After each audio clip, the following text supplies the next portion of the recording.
Sasa unacheki, mimi nakwambianga wewe sasa nilikutoa kwa mashida za pedestrian.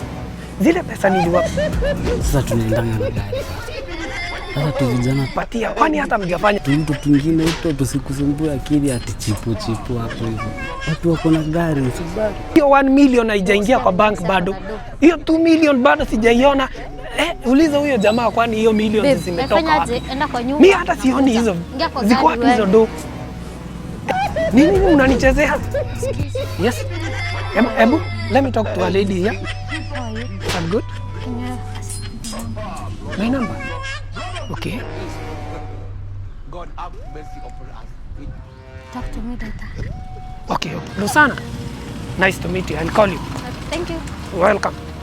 Sasa unasikia? Those deals nataka ziivane. Usikie kale kadem kameingia box. Nakwambia kameingia. Sasa fanye hivi. Hakajui sina pesa. Ni mimi na wewe. Sasa utafanya hivi boss, utanipatia ile gari yako. Nishatoka mzee wa Subaru. Manze si mimi ni mzee wako. Si mimi nakufanyianga kazi. Nitakununulia hiyo shamba, usijali. Wewe bora kwa kitu, si unajua. You get it?